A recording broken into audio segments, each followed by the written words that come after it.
नमस्कार, यूपीएससी हिंदी के YouTube channel पर आप सभी का स्वागत है। फ्रेंड्स, मैं हूं सिद्धांत शुक्ला और यूपी पीसीएस प्री एग्जाम 2019 के क्वेश्चंस पेपर पर हम डिस्कशन कर रहे थे। इसके पहले के जो हमारा जो लेक्चर है, मेरा जो लेक्चर है, उसमें हमने कुल 30 प्रश्नों पर चर्चा की थी 2019 के प्रश्न पत्र में। ठीक है, अब हम आगे के प्रश्नों को देखेंगे और जो हमारा पहला प्रश्न है वो है, मध्य भारत में स्थित पहाड़ियों का पश्चिम से पूर्व निम्नलिखित में से कौन सा एक सही क्रम है। इसके पहले 2020 का जब प्रश्न पत्र या क्वेश्चंस पेपर पर हम डिस्कशन कर रहे थे, तब मैंने आपको बताया था कि ज्योग्राफी से ऐसे प्रश्न बन रहे हैं कि आपको पश्चिम से पूर्व की ओर मिलाने के लिए पहाड़ियों नदियों के संदर्भ में प्रश्न पूछा जा सकता है और कहा जाएगा कि पश्चिम से पूर्व की ओर बताइए कि नदियों और पहाड़ियों का कौन सा एक सही क्रम है। तो 2020 के क्वेश्चंस पेपर में यमुना नदी एक आपके सामने यमुना नदी का उदाहरण था और पूछा गया था कि पश्चिम से पूर्व की ओर बताइए सहायक नदियों का सही क्रम क्या है। तब मैंने आपको वहाँ पर एक रणनीति ये साझा की थी कि आप पश्चिमी और पूर्वी जो नदियाँ हैं उनके बारे में आप ज़रूर याद रखिए। यदि और भी बीच की नदियाँ आपको नहीं याद है तो आप पश्चिमी और पूर्वी नदियों के बारे में ज़रूर उन नदियों या पहाड़ियों उन सभी को याद करके रखिए, तभी आप सही विकल्प तक अपनी जो पहुँच है उसको क्या कर पाएंगे, सुनिश्चित कर पाएंगे। ठीक है, तो वहाँ जब यमुना नदी के बारे में हम देखे थे तो पश्चिमी जो नदी कौन सी थी, चंबल थी, और जो पूर्वी थी वो कौन सी थी, केन। इन दो नदियों के बारे में पता होने से हम क्या कर लिए थे, जो सही हमारा जो सही विकल्प था उसको हम क्या कर पाए थे, वहाँ पर पहचान कर पाए थे। उसी तरह यहाँ पर क्या है, मध्य भारत में स्थित पहाड़ियों का पश्चिम से पूर्व निम्नलिखित में से कौन सा एक सही क्रम है। विकल्प ए है मैकाल, सतपुड़ा, महादेव और छोटा नागपुर। बी है सतपुड़ा, महादेव, मैकाल और छोटा नागपुर। सी है मैकाल, महादेव, सतपुड़ा और छोटा नागपुर। और डी है सतपुड़ा, महादेव, छोटा नागपुर और मैकाल। ये चार विकल्प आपके सामने हैं और आप ध्यान दें तो जो सतपुड़ा है वो नर्मदा और तापी की जो दरार घाटियां हैं उनके बीच से यह सतपुड़ा जो पहाड़ी है वह महादेव, सतपुड़ा, राजपीपला, महादेव, मैकाल, इन पहाड़ियों के रूप में वह क्या है, विस्तृत है।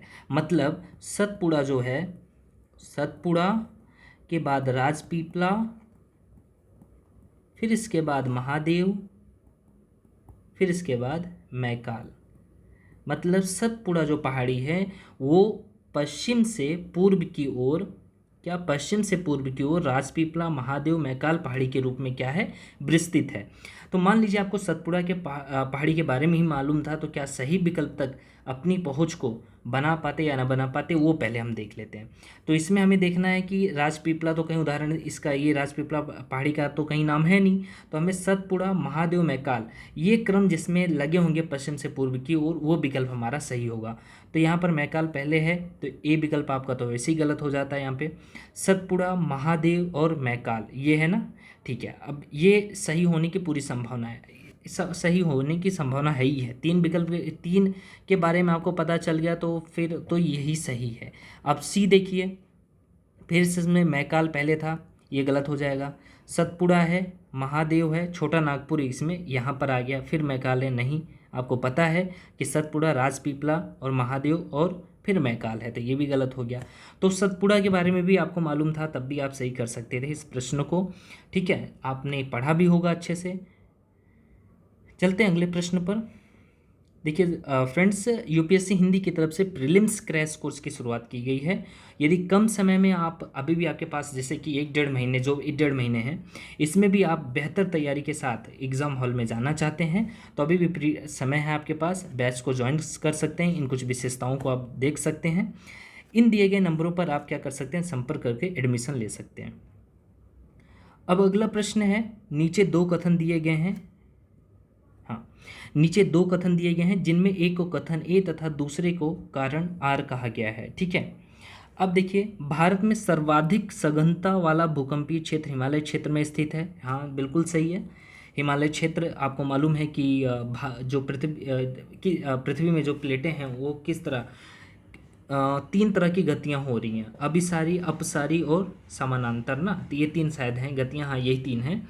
तो अभिसारी में क्या होती हैं कि दो प्लेटें नज़दीक आती हैं, अपसारी में दो प्लेटें दूर जाती हैं और समानांतर में दो प्लेटें ही एक दूसरे के समानांतर क्या करती हैं, गति करती हैं। ठीक है, तो जो हिमालय है हमारा, यहाँ पर क्या हो रही है कि अभिसारी क्रिया हो रही है। ठीक है, तो अभिसारी गति हो रही है, तो इसमें क्या हो रहा है कि भारत में सर्वाधिक सघनता वाला भूकंपीय क्षेत्र हिमालय क्षेत्र ही है। हिमालय में कई अनुदैर्घ्य उत्तरकम क्षेत्र अवस्थित है। देखिए हिमालय में जो आप भूकंपीय तरंगों को देखें तो भूकंपीय तरंगें 3 प्रकार की होती हैं, PSL प्राथमिक, द्वितीयक और धरातली तरंगे यल।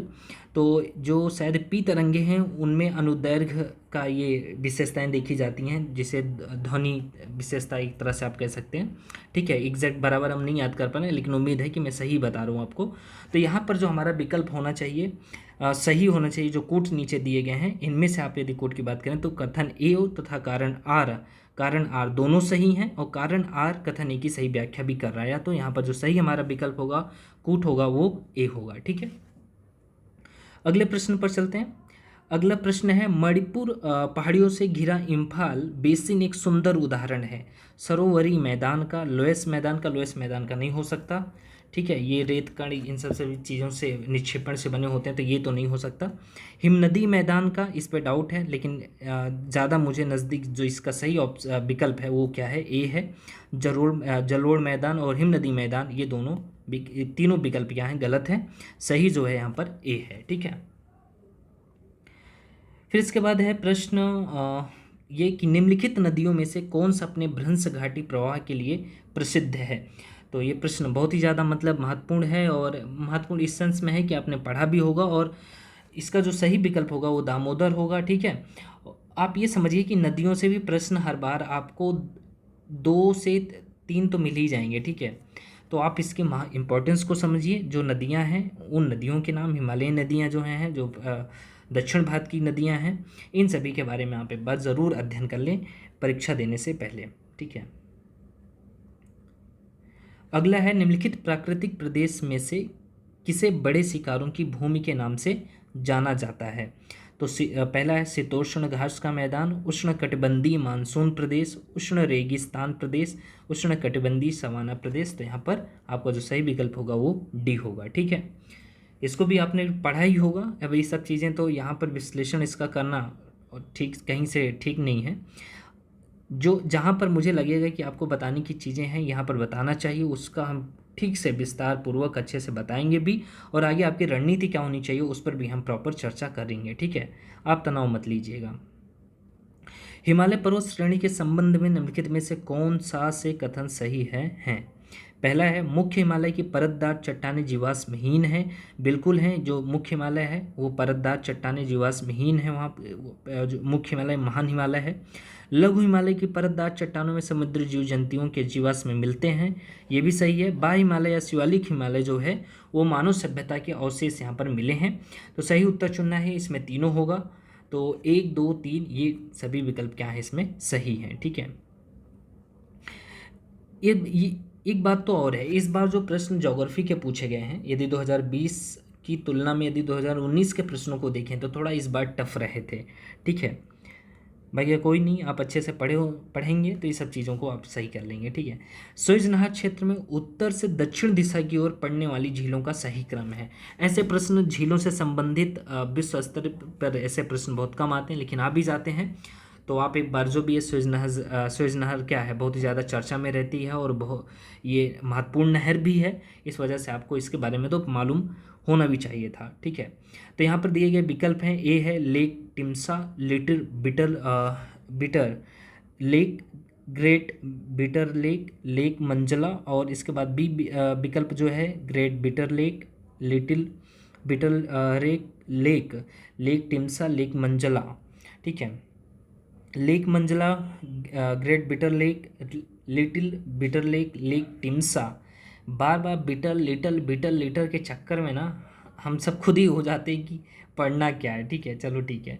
अब इसमें जो सही विकल्प हमारा लग रहा है इसमें वो आपका डी है। ठीक है, lake Manzala, lake Timsah, great bitter lake, little bitter lake जो है ये क्या है, ये उत्तर से दक्षिण दिशा की ओर पड़ने वाली झीलों का सही क्रम है। ठीक है,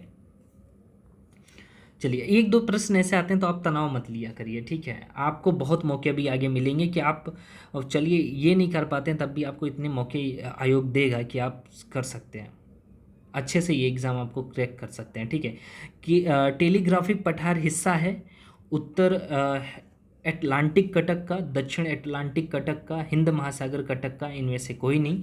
तो ये भी बहुत ज़्यादा मतलब आपने चर्चा में रहता है, चर्चा इस सेंस में रहता है कि आपने क्लास में तो पढ़ा ही होगा ये सब चीज़ें, ठीक है। तो यहाँ पर जो सही विकल्प हमारा होगा वो क्या होगा, ए होगा, उत्तर अटलांटिक कटक का। अब है अगला प्रश्न, सूची 1 को सूची 2 से सुमेलित कीजिए तथा सूचियों के नीचे दिए गए कूट से सही उत्तर चुनिए। सूची 1 सूची 2, एक तरफ है उष्णकटिबंधीय चक्रवात के विभिन्न नाम दिए गए हैं, दूसरी तरफ देश दिए गए हैं। मैंने 2020 के जब मैं प्रश्न पत्र को सॉल्व करवाता रहा था तो वहाँ पर भी आपको बताया था कि उष्णकटिबंधीय चक्रवात से जो प्रश्न पूछे जा रहे हैं उसमें हो क्या रहा है कि जो प्रीवियस ईयर क्वेश्चंस में जो उष्णकटिबंधीय चक्रवात के नाम हैं और उनके जो संबंधित देश नाम हैं उनको बार बार रिपीट चक्रवात के नाम बार बार क्या हो रहे हैं, रिपीट हो रहे हैं, ठीक है। 2020 के प्रश्न को देखिए, इसमें से आपको एक दो नाम मिल जाएंगे और एक दो नाम मिल जाने से ही आप 2020 के प्रश्न को जो पूछे गए हैं ज्योग्राफी में उसको आप सही कर ले रहे हैं। तो ऐसे यहाँ पर भी जो नाम दिए गए हैं, बिलीबिलीज, टेफू, बग्यूओ, हरिकेन्स, फिर इधर देश के नाम फिलीपींस, ऑस्ट्रेलिया, जापान, यूएसए। आप फिर से प्रीवियस ईयर पेपर देखेंगे 2019 के बाद का 18, 17, 16 जो हैं उनको देखेंगे तो आपको फिर से वहाँ पर उष्णकटिबंधीय चक्रवात और विभिन्न नाम वहाँ पर मिल जाएंगे। पीछे प्रीवियस ईयर क्वेश्चन पेपर को आप सॉल्व करते हैं तो कई सारे प्रश्नों को आप सही कर लेते हैं। समझ रहे हैं, इस बात को समझिए आप। तो प्रीवियस ईयर क्वेश्चन पेपर को ठीक से उसका मतलब उसको सीरियस होकर पढ़िए, उसको देखिए। ऐसा कि नहीं हवा हवाई में बस ऐसे ही नज़र फिराते हुए आंख मूंदते हुए देख लीजिए कि हाँ ठीक है ABC, ऐसा ऐसा ऐसा ऐसा नहीं। उसको गहराइयों से उस चीज़ों को समझो, देखो, उससे आपके सही विकल्प आगामी आपकी जो परीक्षा उसमें आप बहुत सारे प्रश्नों को सही कर लेते हैं, ठीक है। अब यहाँ पर हम देखें तो क्या होगा, आप देखिए हरिकेन्स का तो क्या है, USA है, पिछले उसमें वीडियो में भी बात किया था। टैफू जो है जापान से है, ठीक है। और ये जो ठीक है चलो मानते हैं B और D हमें पता है। हरिकेन्स का 4 देखिए, A का 4, D का 4 कहाँ पर है, ठीक है। देखिए इसमें 2 है, 1 है, 4 4, मतलब A और B तो गलत ही कर दो आप, C और D पे आ जाओ। B का तीसरा देखिए, तीसरा यहाँ पर भी है, यहाँ पर ये तो नहीं हो रहा है एक से ना, हम और दूसरा देख लेते हैं।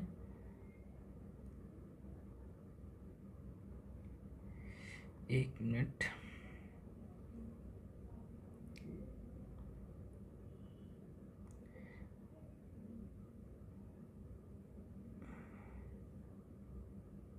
ठीक है। देखिए अब जैसे मान लीजिए बिलीबिलीज है, ये ऑस्ट्रेलिया, ये सब चीज़ें मैंने जो आपका 2020 का लेक्चर होगा आपने देखा होगा तो ये सब डिस्कस किया था। तो ए का दूसरा यहाँ पर है, इसमें नहीं है, तो आपका जो सही विकल्प यहाँ पर होगा डी होगा, ठीक है।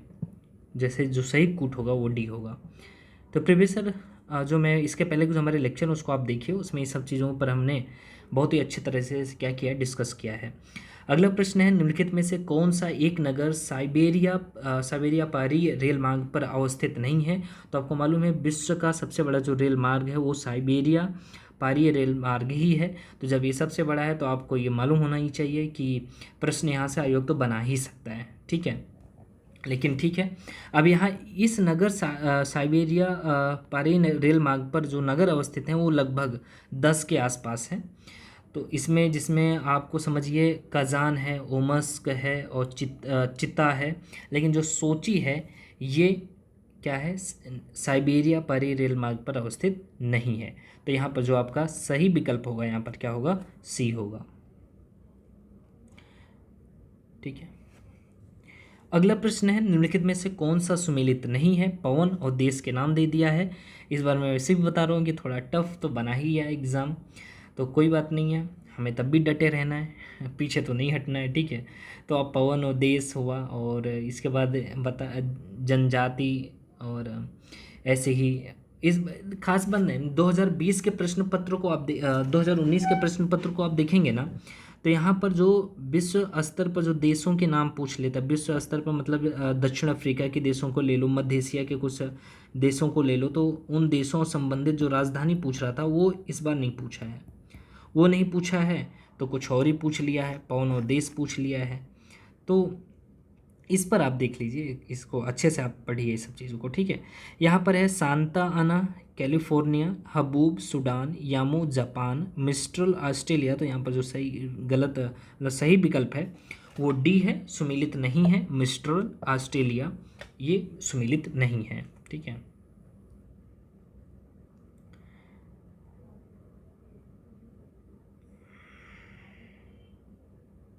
ठीक है, अब देखिए, ये देखिए सूची 1 को सूची 2 से सुमेलित कीजिए तथा सूचियों के नीचे दिए गए कूट से सही उत्तर चुनिए।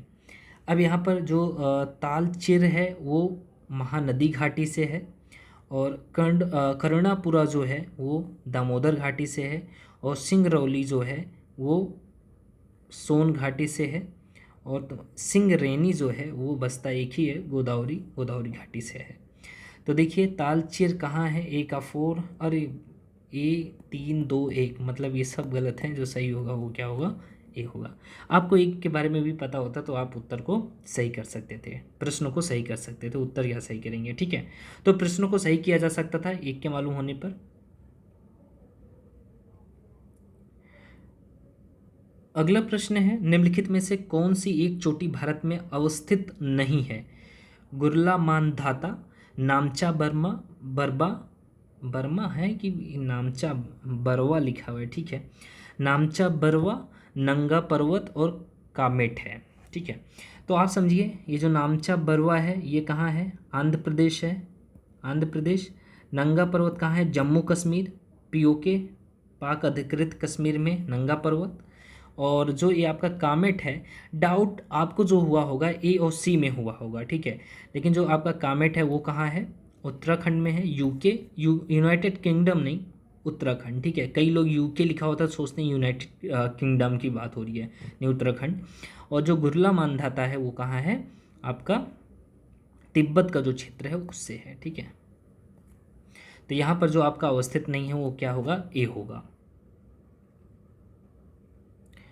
अगला प्रश्न है, भारत के उत्तर पश्चिमी मैदान में पश्चिमी विक्षोभ से जाड़े में होने वाली वर्षा की मात्रा क्रमशः कम होती जाती है। देखिए जो पश्चिमी विक्षोभ है वो भूमध्य सागर के पास इसका निर्माण होता है, ठीक है। और भारत में इसका जो प्रवेश होता है वो पश्चिमी जेट प्रवाह द्वारा होता है, और ये ठंडी के टाइम पे ही होता है, जाड़े के टाइम पे। और मालूम है ये वर्षा जो इससे होती है, जो आपका उत्तरी क्षेत्र है वहाँ पर बर्फ़ के रूप में, और जैसे जैसे वह उत्तर प्रदेश और इन क्षेत्रों में इंटर करने लगता है तो ये बूंदों के रूप में बारिश होती है। इसका जो सही क्रम होना चाहिए, मतलब कि जाड़े में होने वाली वर्षा का मात्रा क्रमशः कम होती जाती है, तो वो क्या होगा, पूर्व से पश्चिम की ओर, पश्चिम से पूर्व की ओर, उत्तर से दक्षिण की ओर, दक्षिण से उत्तर की ओर नहीं। जो होगा वो क्या है आपका, कौन सा होगा, पश्चिम से पूर्व की ओर ये होगा, ठीक है। क्योंकि मान लीजिए आपका ये भारत है, एक मिनट, भारत थोड़ा ठीक से बना नहीं पाता, तब भी आप समझिएगा, ठीक है। ऐसे ही कुछ तो है, चलिए समझो बन गया। तो ये समझिए जो आपका पश्चिमी विक्षोभ है इधर से आता है, तो ये क्या है आपका वेस्टर्न एरिया है, ये ईस्टर्न है, ये नॉर्थ है, ये साउथ है। तो जो सही, अब जब बारिश भी होती है तो उसमें एक जो वर्षा की जो बूंदें, जो नमी होती है वो भी क्या होती है, यदि बारिश होती जाएगी तो इधर शुरू में ज़्यादा बारिश करेगी, यहाँ बारिश ज़्यादा करेगी, यहाँ बारिश ज़्यादा करेगी, और लेकिन जैसे जैसे आखिरी में लास्ट तक पहुँचते पहुँचते उसकी बारिश की जो वर्षा की जो उसमें आर्द्रता है और जो नमी है वो कम होती जाती है। तो यहाँ पर जो सही विकल्प आपका होगा वो क्या होगा, बी होगा, ठीक है, पश्चिम से पूर्व की ओर। चलते हैं अगले प्रश्न पर। अगला प्रश्न है, निम्नलिखित में से किस नदी के ऊपरी मार्ग में मीठा जल का परंतु निचले भाग में खारे जल का प्रवाह मिलता है। बराक नदी, लूनी नदी, घग्गर नदी, उपयुक्त में से कोई नहीं। तो आप इस बात को समझिए, जो लूनी नदी है ये अजमेर, अजमेर कहाँ पड़ेगा आपको, राजस्थान पता है। अजमेर में अरावली पहाड़ी से निकलती है, और जब इस लूनी नदी में आकर के सरस्वती नदी, ये नदी का नाम लिख लीजिए आप चाहें तो, सरस्वती नदी जब आके लूनी नदी में मिलती है, इस नदी में मिलेगी तो इसे यहाँ से लूनी नदी नाम दिया जाता है, ठीक है। इसे लूनी नदी कहा जाता है जब सरस्वती नदी इसमें आकर मिलती है, ये सहायक नदी। और यही लूनी नदी जब जाकर के बाड़मेर ज़िले में इंटर करती है, किस ज़िले में, बाड़मेर जिले में इंटर करती है, तो इसके बाद इसका जो जल है वो क्या हो जाता है, खारा हो जाता है। वजह क्या है कि वहाँ पर मिट्टी जो होती है उसमें नमक की मात्रा अधिक होती है। मात्रा नमक की होने की वजह से इसका जो जल है वो खारा हो जाता है, और यह नदी गुजरात और राजस्थान और गुजरात इन दो राज्यों में बहती है और गुजरात के कच्छ के रन में जाकर के विलीन हो जाती है। तो यहाँ पर जो सही विकल्प होगा वो आपका क्या होगा, बी होगा। अगला है मोरीबंद डेल्टा निम्नलिखित में से किस डेल्टा का एक उपविभाग है। आपको मालूम है डेल्टा क्या होता है, जब नदियाँ जिस मुहाने पर आकर के क्या करती हैं, इनकी जो प्रवाह की जो दर है, जो तेज़ी से बहती हैं, वो धीमी जहाँ होने लगती हैं, वहाँ पर क्या करती हैं, गादों का निक्षेपण करने लगती हैं, और निक्षेपण के जल्दी करते करते वहाँ पर क्या हो जाता है, डेल्टा का निर्माण होता है। आपने पढ़ा होगा ये सब चीज़ें, ठीक है। तो यहाँ पर हम देखें तो सही विकल्प जो हमारा होगा, वो जो उपविभाग है वो क्या है, बंगाल डेल्टा है। मोरीबंद डेल्टा निम्नलिखित में से किस डेल्टा का एक उपविभाग है, तो बंगाल डेल्टा है, ठीक है। अगले प्रश्न को देखें तो अगला प्रश्न है, नीचे दो कथन दिए गए हैं जिनमें एक को कथन ए तथा दूसरे को कारण आर कहा गया है। कथन ए है, उत्तर प्रदेश क्या है, उत्तर प्रदेश में गन्ना तथा चीनी का उत्पादन महाराष्ट्र से अधिक है। बिल्कुल है, उत्तर प्रदेश में गन्ना तथा चीनी का उत्पादन महाराष्ट्र से अधिक है, परंतु उत्पादकता कम है। उत्तर प्रदेश में ठीक जो गन्ने के लिए उगने के लिए, उत्पादकता को बढ़ाने के लिए जो जलवायु, जो विशेषताएं, जो उसको अनुकूल जो वातावरण चाहिए वो नहीं मिल पाता। इसलिए हम तो जब गन्ना तथा चीनी का उत्पादन बड़े स्तर पर करते हैं, ठीक है, बड़े बड़े क्षेत्रों, बड़े बड़े हेक्टेयर या खेतों में इनका उत्पादन करते हैं, लेकिन जो उत्पादकता है वो महाराष्ट्र की तुलना में कम है। महाराष्ट्र में कारण आर देखें, महाराष्ट्र में अधिकांश चीनी मिलें जो हैं सहकारी क्षेत्र में स्थापित हैं।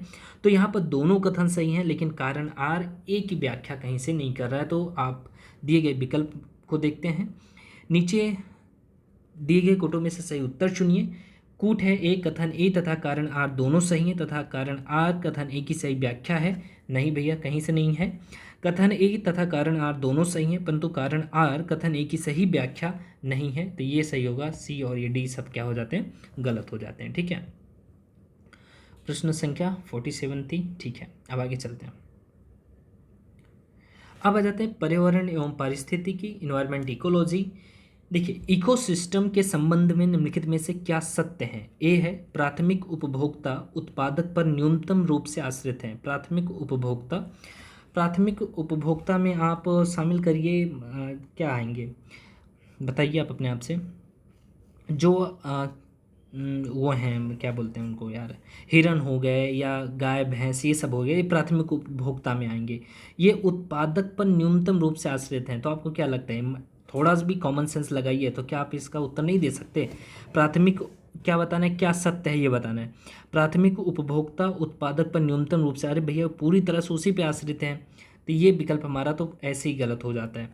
प्राथमिक उपभोक्ता उत्पादकों से संख्या में अधिक होते हैं, बिल्कुल नहीं होंगे। यदि ये ज़्यादा हो जाएंगे तो ये खाने के लिए मरने लगेंगे, उत्पादकों की संख्या ही कम हो जाएगी, तो ये इनका खाने के लिए भोजन कहाँ से मिलेगा, ये भी गलत हो गया।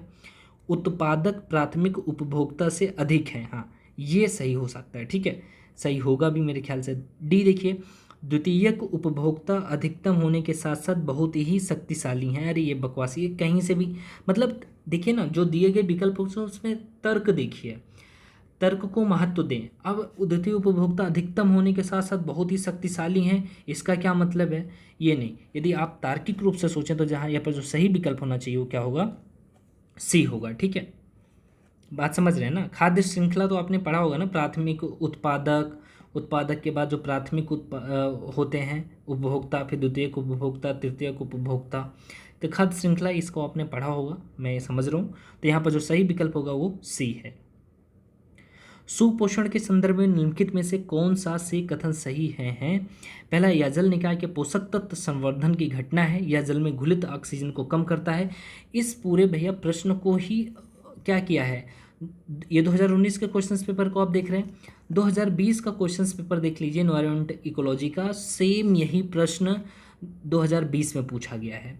तो इसको मैंने 2020 का जो जब डिस्कशन कर रहा था क्वेश्चन पेपर, तो अच्छे से इसका जो कॉन्सेप्ट था उसको मैंने समझाया, आप वहाँ पर देख सकते हैं, ठीक है। तो बताएं, जो प्रीवियस ईयर क्वेश्चन पेपर को आप देखते हैं तो यूपी आयोग क्या कर रहा है, जो प्रीवियस ईयर क्वेश्चन पेपर है वहाँ से ही सीधा सीधा वो कॉपी पेस्ट कर दे रहा है, तो आप ये देख लीजिए।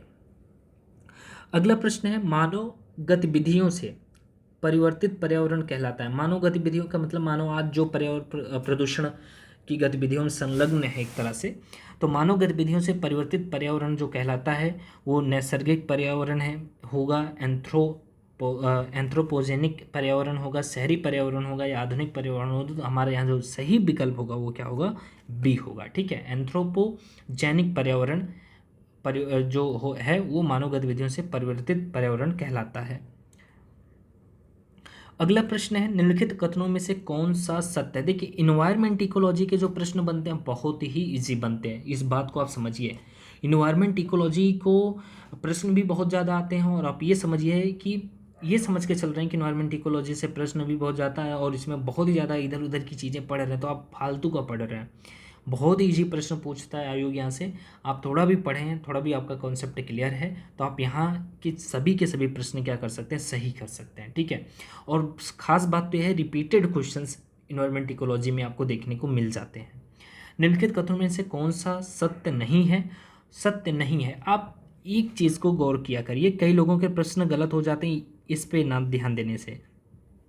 पूछ रहा है क्या सत्य नहीं है। ठीक है, कथन, भूमध्य रेखा से ध्रुवों की ओर जाति विविधता में वृद्धि होती है। मुझे तो पहला ही गलत लग रहा है।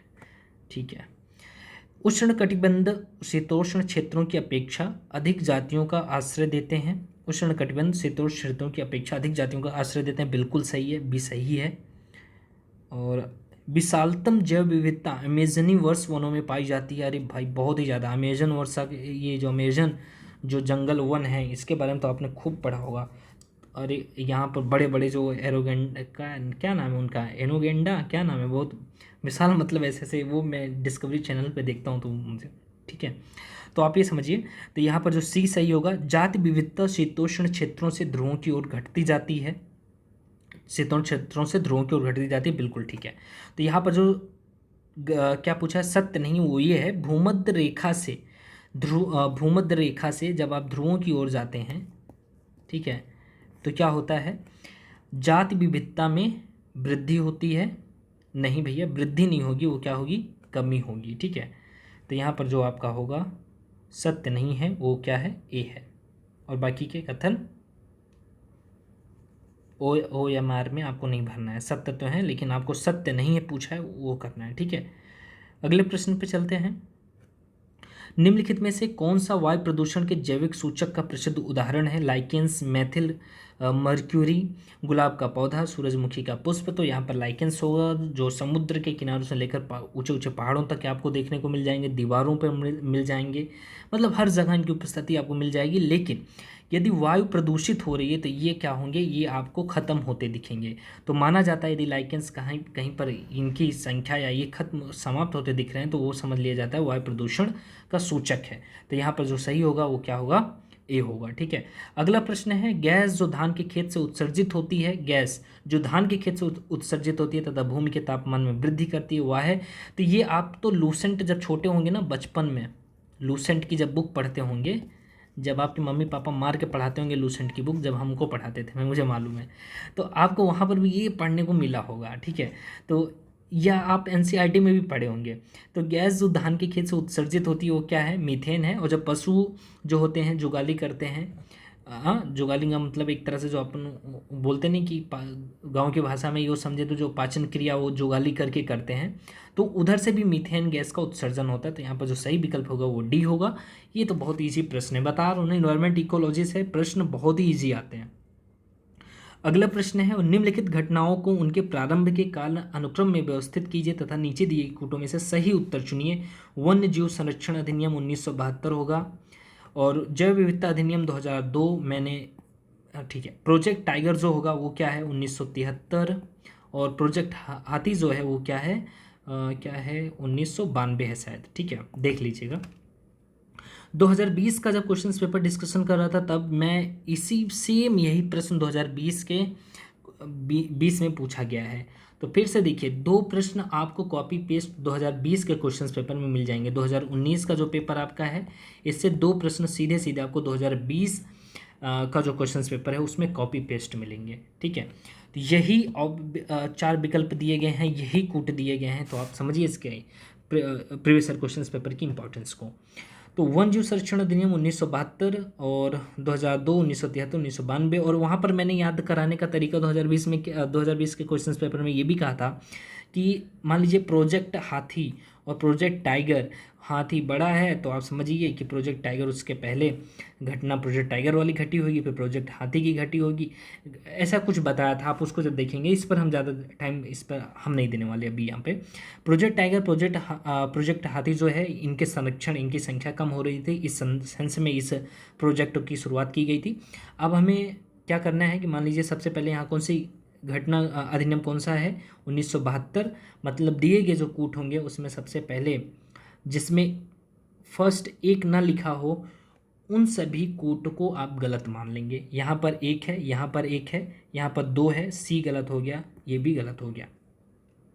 1972 के बाद कौन सी घटना, यहाँ कौन सा मतलब अधिनियम या प्रोजेक्ट शुरू हो रहा है, प्रोजेक्ट टाइगर हो रहा है, मतलब फर्स्ट के बाद दिए कूट में जो दूसरे नंबर पर आएगा वो क्या होगा, 3 होगा। तो अब दिए गए इन दोनों में देखिए, जिसमें 3 नहीं होगा फर्स्ट के बाद, 1 के बाद आप उस कूट को गलत कर दीजिए। यहाँ पर ये गलत हो जाएगा, सही होगा ये होगा, आप देख लीजिए। ठीक है, अगले प्रश्न पर चलते हैं। अगला प्रश्न है, पर्यावरणीय कुजनेट्स वर्ग पर्यावरणीय क्षति एवं प्रति व्यक्ति जीडीपी के मध्य संबंध दर्शाता है। इस पर्यावरणीय कुजनेट्स वक्र का आकार किस प्रकार का होता है।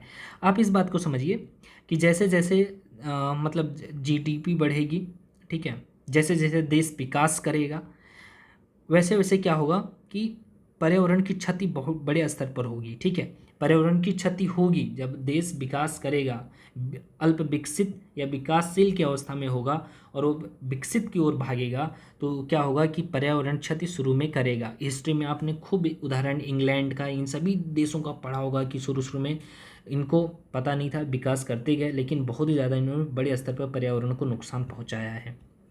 लेकिन एक स्थिति के बाद जब विकास जो होगा, विकास होता रहेगा, लेकिन एक स्थिति के बाद क्या होगा, पर्यावरण क्षति कम होने लगेगी। क्या होने लगेगी, कम होने लगेगी। एक टाइम पे इंक्रीज होगा, फिर होगा। ठीक है, तो यहाँ पर कैसा आकार देख रहे हैं आप, उल्टा यू देख रहे हैं ना, तो यहाँ पर क्या होगा, ए होगा। ठीक है, चलो भैया अगले प्रश्न पर। अगला प्रश्न है, निम्नलिखित में से कौन सा एल्बिडो से संबंधित है। देखिए, आप उष्मा बजट संकल्पना, पहले देखें कितना लंबा खींच तो नहीं रहा है अपना लेक्चर, लंबा जा रहा है।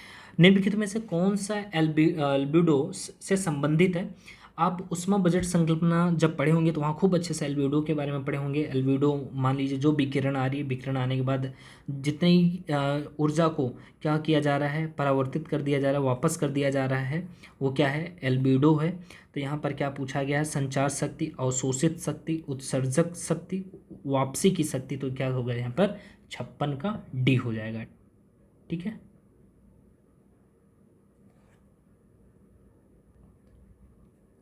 ठीक है।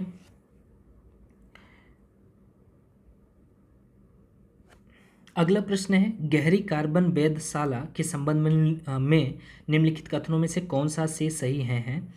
यह वैश्विक अनुसंधान कार्यक्रम पृथ्वी पर कार्बन की भूमिका को आगे बढ़ाने के लिए है। ठीक है, सही है। यह गहरी माइक्रोबियल पारिस्थितिकी तंत्र के क्षेत्रीय अवलोकन के लिए है। तो 1 और 2 दोनों यहाँ पर सही होंगे। ठीक है, अगला प्रश्न है, निम्नलिखित में से कौन सा सुमेलित नहीं है। कार्टेजेना प्रोटोकॉल, बायोसेफ्टी, स्टॉकहोम सम्मेलन, अनवरत जैविक प्रदूषक, मॉन्ट्रियल प्रोटोकॉल, ओजोन परत, क्योटो प्रोटोकॉल, जल संरक्षण। तो नहीं, जल संरक्षण नहीं होगा। तो यहाँ पर जो सुमेलित नहीं है वो डी है। देखिए, ऐसे प्रोटोकॉल, सम्मेलन, प्रोटोकॉल जो यहाँ से प्रश्न तो पूछ ही ले रहा है, आयोग यहाँ से भी बार बार प्रश्न पूछ रहा है। तो अब जो महत्वपूर्ण प्रोटोकॉल हैं, सम्मेलन हैं, उनको ठीक से पढ़ लीजिए।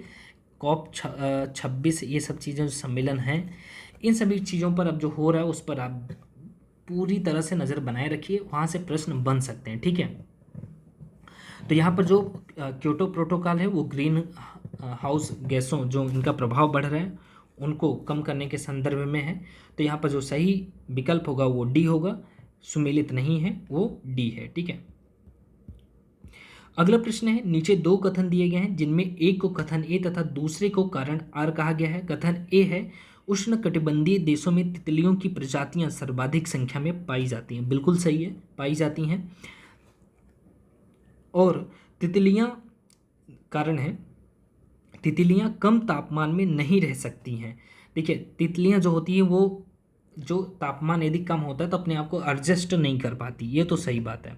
तो तितलियां कम तापमान में नहीं रह पाती, इसलिए उष्णकटिबंधीय देशों में तितलियों की प्रजातियां सर्वाधिक संख्या में पाई जाती हैं। तो यहाँ पर जो आपका दोनों स्टेटमेंट सही है और कारण आर ए की सही व्याख्या कर भी रहा है। तो यहाँ पर जो सही कूट होगा वो क्या है, ए है। ठीक है, बहुत ईजी प्रश्न है। पारिस्थितिक तंत्र में एक पोषी स्तर से दूसरे पोषी स्तर में स्थानांतरण से ऊर्जा की मात्रा बढ़ती है, घटती है, स्थिर रहती है या बढ़ सकती है या घट सकती है। चार विकल्प हैं, तो आपको कॉमन सेंस से उत्तर आप दे सकते थे कि पारिस्थितिक तंत्र में एक पोषी स्तर से दूसरे पोषी स्तर में यदि स्थानांतरण होगा ऊर्जा का, तो ऊर्जा का तो ह्रास होगा ही ना बीच में। यदि जो दूरी तय करेगी ऊर्जा या कुछ भी जो भी है बीच में, ऊर्जा का ह्रास वहाँ पर हो रहा है तो यहाँ पर घटेगी भी। तो यहाँ पर जो सही विकल्प होगा वो क्या होगा, बी होगा। ठीक है,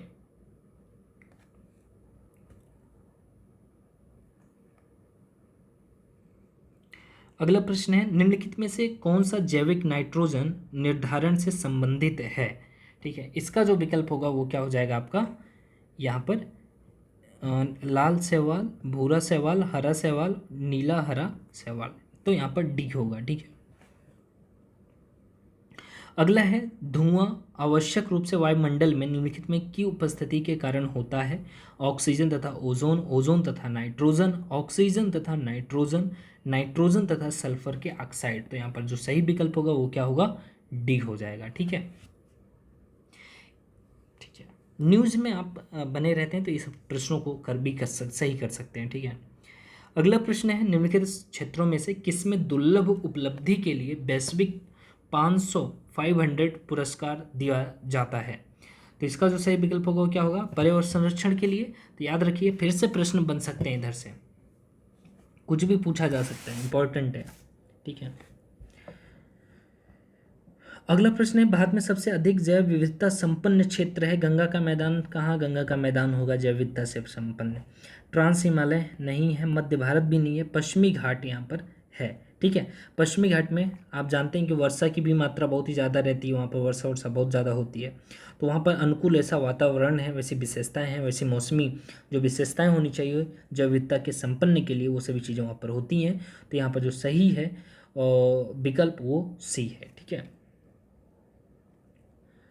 अगला प्रश्न है, निम्नलिखित में से कौन सा भारत के में सतत विकास लक्ष्यों के क्रियान्वयन के लिए एक नोडल संस्था है। बहुत ही मतलब इजी प्रश्न है। आपने यदि क्वेश्चंस मुख्य परीक्षा की भी तैयारी साथ में करते होंगे तो जीएस पेपर 3 में, 2 में कई जगह इन सभी चीज़ों के बारे में अपनों को लिखना पड़ता है। तो आप समझिए, निम्नलिखित में से कौन सा भारत में सतत विकास लक्ष्यों के क्रियान्वयन के लिए एक नोडल संस्था है। तो नीति आयोग है।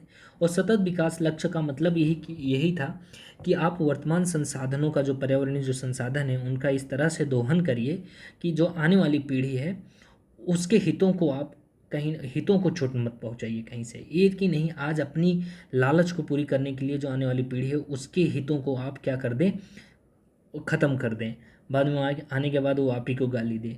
तो ऐसा नहीं। तो आज सतत विकास लक्ष्य का यही उद्देश्य है और 17 लक्ष्य रखे गए हैं। 2015 में इसकी शुरुआत हुई थी ना शायद, और 2030 तक पूरा करने का ये लक्ष्य है। तो यहाँ पर जो होगा सी होगा। अब अगला प्रश्न आ जाता है, समान विज्ञान एवं विज्ञान प्रौद्योगिकी से निम्नलिखित में से किस जीव का रक्त सफ़ेद होता है। बहुत बढ़िया, इतना अच्छा सिंपल प्रश्न है। आप ये बताइए, छिपकली को गाँव में नहीं देखा। गांव में तो बहुत लोग होंगे, गांव से वो करते होंगे। ठीक है, चलो गांव में नहीं रहते आप, शहरों में भी तो छिपकली कभी कभी देखने को मिल जाती है गर्मी के टाइम पे। यदि आप लाइट जला के रखते होंगे अपने बालकनी की या कहीं भी, तो छिपकली वहाँ पर भी दिख जाती है गर्मी के टाइम पे, जब बहुत ज़्यादा गर्मी पड़ती है तब। ठीक है, अब छिपकली है, छिपकली आपको कभी आपने मतलब उसको जब कभी चोट लगी हो या ऐसा, ठीक है मानता नहीं, मानता हूँ कि आप लोगों ने नहीं देखा, लेकिन अधिकांश लोगों ने छिपकली को भी देखा, उसको घायल होते हुए भी देखा है। इसका खून क्या होता है, रक्त जो होता है वो क्या होता है, लाल होता है, ठीक है, छिपकली का। तो ये मत समझ लेना, ठीक है, तो लाल होता है। अब आज ये घरेलू खटमल। अब घरेलू खटमल के बारे में देखिए, हमने तो देखा है भाई, छिपकली को भी देखा है, घरेलू खटमल को भी देखा है। बहुत छोटे छोटे होते थे जब गांव बहुत विकास नहीं किया था। आज तो गांव भी देखिए बहुत ही ज़्यादा विकास करते चले जा रहे हैं। तो जो घरेलू खटमल बचपन में हमने भी देखा है, तो ये इनका भी रक्त क्या होता है, लाल होता है। मच्छर जो है, मच्छर तो सबको पता है, जब मच्छर आपको काटते हैं तो आप गुस्से में पीटते हो उसको, अपने ही बॉडी पे कहीं पे मच्छर काटते हो। तो आप ये सब कॉमन सेंस से उत्तर दे सकते हैं। मेरे कहने का ये मतलब है कि आप थोड़ा भी एक्टिव रहते हैं, ये कि नहीं हर समय बस जो किताब खोला तभी आप पढ़ रहे हैं, तभी चीज़ को पढ़ रहे हैं। आप किताब बंद करके भी कहीं घूम टहल रहे हैं, तब भी आप अपनी जो माइंड है, जो इंद्रियां हैं, उनको सक्रिय रखिए, समझिए, प्रश्न वहाँ से बन सकते हैं। तो तो यहाँ पर जो होगा बी होगा, तिल चट्टा जो है इसका रक्त क्या होता है, सफ़ेद होता है। थोड़ा स्पीड में चलेंगे नहीं तो बहुत लंबा खिंच जाएगा। नाइट्रोजन स्थिरीकरण जीवाणु किस पौधे की जड़ के साथ संयोजन करते हैं, दाल है, बहुत बढ़िया। प्लांट वाले जब चैप्टर को आपने पढ़ा होगा तो वहाँ पर ये पढ़ा होगा।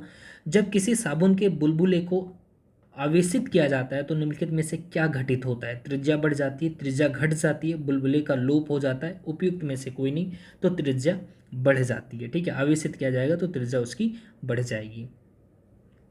निम्नलिखित में से कौन सा सुमेलित नहीं है, ठीक है। तो यहाँ पर क्या है, ऑक्सीटोसिन हार्मोन, एस्पार्टेम संश्लेषित मधुरक, नियोप्रीन विशिष्ट रबड़, रेयान रूपांतरित स्टार्च। तो यहाँ पर जो सुमेलित नहीं है वो क्या होगा, आपका डी होगा। नियोप्रीन, इन सब चीज़ों के बारे में मैं पिछले लेक्चर में, मतलब पिछले लेक्चर का मतलब ये हमारा है कि 2020 का क्वेश्चन पेपर जब डिस्कशन कर रहा था तो नियोप्रीन ये सब चीज़ें क्या होती हैं इन पर हमने प्रॉपर डिस्कशन की थी। अगला प्रश्न है, निम्नलिखित में से कौन सा पदार्थ प्रोटीन नहीं है, प्रोटीन नहीं है वो बताना है। आपको मालूम है कि मानव के जो शरीर है उसमें कैरोटीन ऐसा प्रोटीन समूह होता है जिससे केस, बाल, खुर, नाखून, खुर तो ये जानवरों में, नाखून, इन सभी ठोस जो चीज़ें हैं इनका क्या होता है, ये सब चीज़ें उगती हैं, ठीक है। तो केस, बाल, खुर और जो ये लूता रेशम है, ब्रैकेट में स्पाइडर सिल्क लिख दिया गया है, तो ये CBD ये सभी क्या है, प्रोटीन है। जो नहीं वो कपास, कपास एक नकदी फसल है और इसे सफ़ेद सोना भी कहा जाता है। तो जो आपका यहाँ जो प्रोटीन नहीं वो क्या होगा, ए होगा, ठीक है। बहुत ही इजी प्रश्न था, आप कर सकते थे थोड़ा भी सोचते तो। अगला प्रश्न है, थर्मस फ्लास्क में लंबे समय तक तरल गर्म या ठंडा रहता है क्योंकि उष्मा की कोई हानि अथवा प्राप्ति नहीं होती है। तो जो उष्मा का जो संचलन होता है वो चालन और संवहन और विकिरण के द्वारा ही होता है। आप जो थर्मस फ्लास्क होता है उसमें दो बोतल होती है, एक अंदर की जो बोतल होती है उसका जो बाहरी हिस्सा होता है वो कांच का होता है, और जो थर्मस फ्लास्क का जो बाहरी बोतल है, ठीक है, उसका जो अंदरूनी जो हिस्सा है वो कांच का होता है। तो कांच का होता है, उष्मा का सुचालक नहीं होता। तो इस सेंस में आप समझिए कि क्यों क्या है, थर्मस फ्लास्क में लंबे समय तक तरल गर्म या ठंडा रहता है क्योंकि उसमें की कोई हानि अथवा प्राप्ति नहीं होती। तो यहाँ पर ए और बी दोनों, तो यहाँ पर जो सही विकल्प आपका होगा वो क्या हो जाएगा, सी हो जाएगा। अगला प्रश्न है, मानव शरीर में निम्नलिखित में से कौन सी ग्रंथि अंतःस्रावी एवं बहिस्रावी दोनों ही प्रकार की ग्रंथि अग्नाशय है। बहुत बढ़िया, बहुत इजी प्रश्न है और ये सब चीज़ें आपने पढ़ा होगा। बस उम्मीद करता हूँ आप थोड़ा मेहनत किए होंगे तो ये सब चीज़ें आप कर सकते हैं, ठीक है। अगला प्रश्न है, निम्नलिखित में से किस पदार्थ में कैल्शियम विद्यमान है, जिप्सम है, ठीक है। अगला प्रश्न है, निम्नलिखित में से कौन सा सुमेलित नहीं है, इधर पदार्थ का नाम है उधर उपयोग है। तो आप ये समझिए, जो सिल्वर ब्रोमो क्या है, ब्रोमाइड है, कृत्रिम प्रकाश संश्लेषण, सिल्वर आयोडाइड कृत्रिम वर्षा, लिथियम बाइकार्बोनेट गठिया का उपचार, दूधिया मैग्नीशिया प्रति अम्ल। तो ये देखिए BCD ये सभी क्या हैं, सुमेलित हैं, ठीक है। इसके पहले मैं आपको चर्चा भी किया था 2020 के लेक्चर में भी कि सिल्वर आयोडाइड ये सब क्या है, कृत्रिम वर्षा, भारत एक कृषि प्रधान देश है। तो इन सब से कृत्रिम वर्षा भी कराई जा सकती है। तो यहाँ पर जो नहीं सुमेलित है वो क्या है, सिल्वर ब्रोमाइड है। ये कृत्रिम प्रकाश संश्लेषण में इसका उपयोग नहीं होता। फोटोग्राफिक इमल्सन में इसका उपयोग होता है। ठीक है, तो यहाँ पर जो होगा सही वो ए होगा। अगला प्रश्न है, तुलसी के पौधों का औषधि महत्व निम्नलिखित की उपस्थिति के कारण है। अकार्बनिक अम्ल के, कार्बनिक अम्ल के, फिनॉल एवं फ्लेवोनाइड उपयुक्त में से कोई नहीं। तो जो यहाँ पर सही होगा वो क्या है, सी है। ठीक है, अगला प्रश्न है, निम्नलिखित में से कौन सा सुमेलित नहीं है। अलवणीकरण, समुद्री जल, प्रतिलोम, परासरण, पेयजल, विकृतीकरण, प्रोटीन, क्या है, प्रस्तुरीकरण, चाय। तो यहाँ पर जो सुमेलित नहीं है वो क्या है, यहाँ पर डी है। ठीक है, डी है।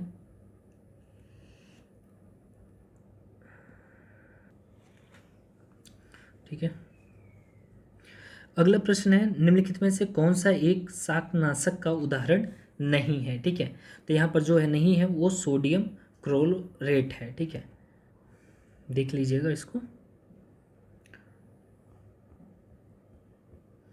अगला प्रश्न है, मानव आहार में पॉलिश किए गए चावल के उपयोग से निम्नांकित रोग हो जाता है। बेरी, घेंघा, रतौंधी, वर्ण धाता।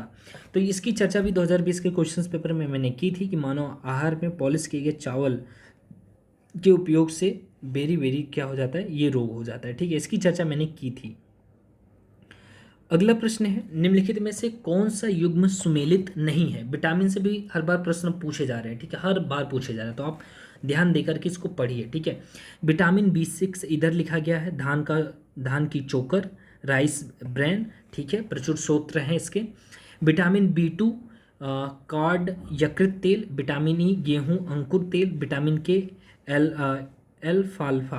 देखिए D, C और A, C, D ये क्या है, सुमेलित है। जो सुमेलित नहीं है वो क्या है, विटामिन B2 मतलब विकल्प बी। ठीक है, तो जो कार्ड यकृत का जो तेल है इससे कौन से विटामिन आपको मिल जाते हैं, ए और डी। कौन से, ए और डी प्रचुर मात्रा में। ठीक है, और विटामिन B2 जो है ये जो आपको प्राप्त होता है वो किससे होता है, इसका जो सोर्स है प्रमुख रूप से वो क्या है, हरी सब्जियां हैं। ठीक है, हरी सब्जियां हैं और दूध है, अंडे हैं इत्यादि। ठीक है, अगला प्रश्न है, नीचे दो कथन दिए गए हैं जिनमें एक को कथन ए तथा दूसरे को कारण आर कहा गया है। ठीक है, तो फिर से मैं पढ़ते रहूँ। नीचे दो कथन दिए गए हैं जिनमें एक को कथन ए तथा दूसरे को कारण आर कहा गया है। कथन ए है, अधिकांश विटामिन मानव शरीर में संश्लेषित नहीं किए जाते हैं। ठीक है, कारण आर है, मानव अंग केवल अनिवार्य सूक्ष्म पोषकों का ही संश्लेषण करता है। देखिए कारण, ये कथन भी गलत है ना। ठीक है, कारण तो नहीं होगा, कूट देखते हैं। हाँ, ये जो है आपका, मानव अंग केवल अनिवार्य सूक्ष्म पोषकों का ही संश्लेषण करते हैं, तो ये आपका क्या हो जाएगा, गलत हो जाएगा। अधिकांश विटामिन मानव शरीर में संश्लेषित नहीं किए जाते हैं, तो ये आपका कथन ये सही है। आर जो है वो गलत है। तो इसमें जो आपका जो प्रश्न आंसर हमेशा एक मिनट रुकिए यार।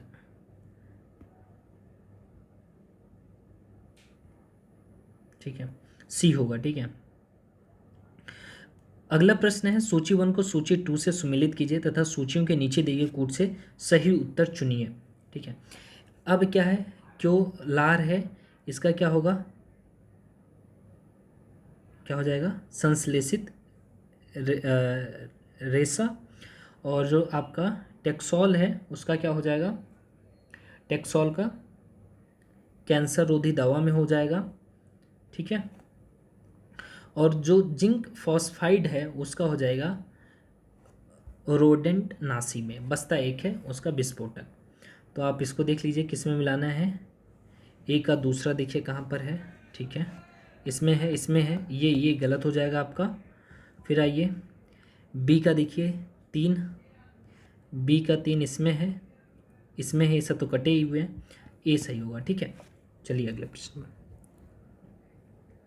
निम्नलिखित में से किसी वस्तु के नमूने को हवा में खुला रखने पर कुछ समय पश्चात गायब हो जाता है, जैसे कपूर, नेफ्थलीन अथवा शुष्क बर्फ। इस परिघटना को कहते हैं ऊर्ध्वपातन कहते हैं हम। बहुत बढ़िया, बहुत ही इजी ये था परिघटना।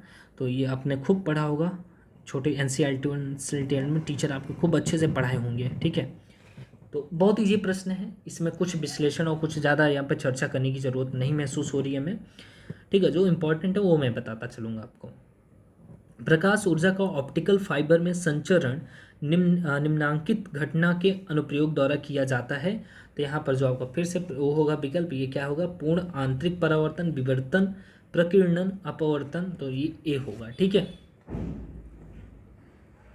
अगला प्रश्न है, एंजाइमों के संदर्भ में निम्नलिखित कथनों में से कौन से सही हैं।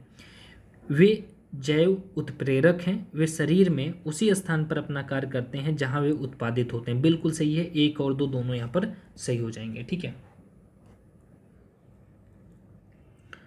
अगला प्रश्न है, माँ का दूध नवजात को लगभग संपूर्ण आहार प्रदान करता है, किंतु इसमें निम्नलिखित का अभाव होता है। देखिए, माँ का दूध नवजात के विकास के लिए बहुत ही ज़्यादा क्या होता है, महत्वपूर्ण होता है दूध बच्चे के लिए, बच्चे के विकास के लिए, संपूर्ण विकास का जो बच्चे का जो विकास होना चाहिए उसके लिए माँ का दूध बहुत ही ज़्यादा अनिवार्य माना जाता है, ठीक है। और लेकिन इसमें किसका अभाव होता है ये पूछ रहा है, तो आप ये समझिए कि माँ का जो दूध होता है उसमें calcium, potassium, magnesium, sodium, zinc, इन सभी चीज़ों का क्या होता है, ये सब चीज़ें होती हैं। जो नहीं होता वो क्या है, लौह नहीं होता, इसका अभाव होता है। तो यहाँ पर जो आपका विकल्प होना चाहिए सही, वो क्या होगा, ए हो जाएगा। अब देखिए अगला प्रश्न है, निम्नलिखित पदार्थों को उनकी पहली बार प्रयोगशाला में संश्लेषण के कालक्रमानुसार व्यवस्थित कीजिए। तो यहाँ पर जो होगा क्या होगा, देखते हैं, 1 मिनट। ये अच्छा, ये कूट दिए गए हैं, तो यहाँ पर जो होगा वो क्या होगा, 4, ये पहला होना चाहिए, ब्लैक गोल्ड है, फ्लूरेरिन है, ग्राफीन है और क्योलार है। तो यहाँ पर जो 4 होगा फिर ये होना चाहिए 4, 2, ये सही, मतलब जो क्रम होना चाहिए, पहली बार प्रयोगशाला में संश्लेषण का काल क्रमानुसार व्यवस्थित करना है, तो 4, 2 ये तो होना चाहिए, पहले आना चाहिए कूट दिए गए कूट में, तो जिसमें होगा वो समय सही मान लेना है, ठीक है। ये देखिए यहाँ पर है, यहाँ पर अलग है, तो यहाँ जो सही विकल्प यहाँ पर होगा वो बी हो जाएगा, ठीक है।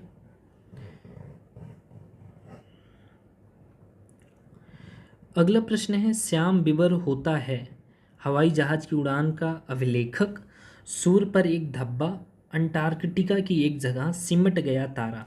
श्याम विवर, यदि इसका इंग्लिश उधर देखे होते, यदि आप एग्ज़ाम देते टाइम पे, देखिए अभी संभव नहीं है कि मैं यहाँ पर हो पा रहा है कि मैं यहाँ पर आपके हिंदी मीडियम का जो ये हिंदी में जो प्रश्न है इसको मैं इंग्लिश में भी यहाँ पर इसकी भी फ़ोटो आपको साथ में संलग्न करके दिखा सकूं, ये थोड़ा भी संभव नहीं हो पा रहा है। लेकिन आप ध्यान दीजिए, एग्ज़ाम देते समय जो इंग्लिश में यहाँ पर लिखा होता है, जो इसका इंग्लिश वर्जन होता है उसको आप ज़रूर देख लिया करिए। श्याम विवर यदि ब्लैक होल, ठीक है, यदि आप ये जानते होंगे, इसको ये देखने के बाद आप प्रश्न को तुरंत सही कर सकते थे, सिमट गया तारा। तो श्याम विवर होता है सिमट गया तारा, ठीक है।